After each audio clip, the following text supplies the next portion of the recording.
What up, Long Beach? Welcome back to the 562.org. It's Tyler, and this highlight video is brought to you by the fine folks down at Naples Rib Company, and all of our cross-country coverage is sponsored by Joe Carlson and Debbie Hughes. Thank you to our sponsors, and welcome to the top of Signal Hill. We were out at Discovery Well Park for the second Moore League cross-country meet, a beautiful day to get out and run as we peer down on Signal Hill and Long Beach, and the boys' race is up first. Milliken looking to continue their dominance here lately in Moore League boys cross country, but as we make our initial ascent, it's Lakewood's Gabriel Rojas out in front, followed by Wilson's Tommy Pinkerley there in the pink jersey.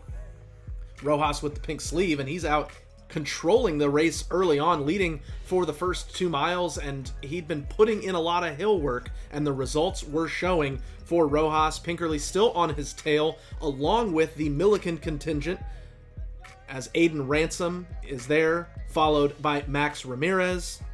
And then it's Poly's Noah Chun and Milliken's Lucas Crockett in that lead group.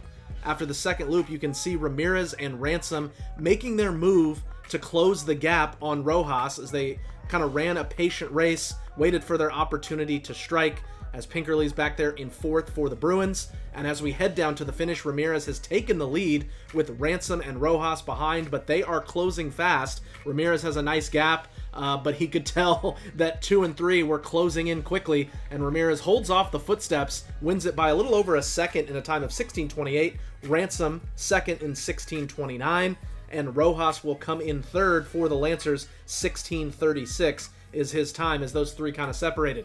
Then it's Jack Brown for Milliken at 16:51 and Lucas Crockett 16:53. Milliken with 4 of the top 5 finishers. Pinkerley in 6th at 17:01. Close race for 7th. Poly's Julian Wary is going to edge out Milliken's Brandon Hinojosa Garcia by less than 1/10 of a second. Then it's Noah Chun and Lucas Lindsay wrapping up the top 10. We alternated Rabbits and Rams 7 through 13, ending with Miguel Casas, Jack Walsh, and Luke Diebel. Now to the girls' race. Wilson beat Poly via tiebreaker at Eldo. The Jackrabbits breaking out some new unis designed by Emmy Chun. I am a big fan of those, as we get to see Nadia Mejia's first race for Wilson, as you see her starting there in the middle right next to Avery Peck.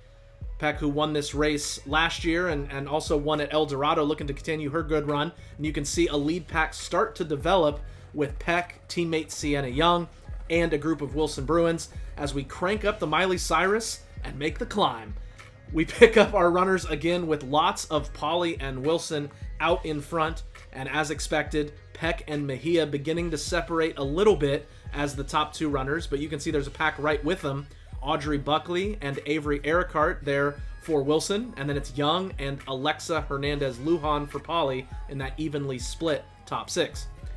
But the next time they come around, Peck had hit the gas, and she was definitely building a lead over the rest of the pack, and Mejia in particular. As you can see, she carefully navigates that hill that she knows so well, has put in tons of hours on this hill, as all the league's runners really have.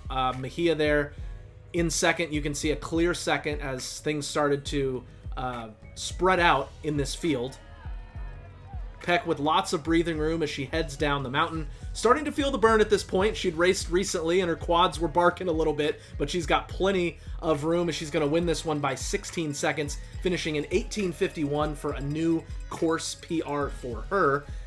Mejia is next at 19:07. She dropped over 40 seconds from her time here last year to set a new school record for Wilson.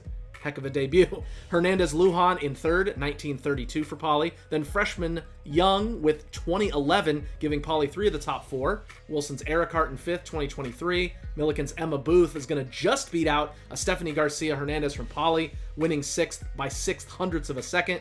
Then Milliken's Yamil Rodriguez and Wilson's Audrey Buckley go 8-9. Leticia Tovar, Emmy Chun, and Olivia Jones would close out the top 12 as Poly is able to win the team battle over Wilson this time around. It was not nearly as close this time, but still pretty close. That sets the stage for league finals on November 6th at Hartwell Park. Should be a lot of fun. Can't wait to see how that plays out. If you want coverage of that and all other Long Beach sports going on, you got to stay right here, the562.org.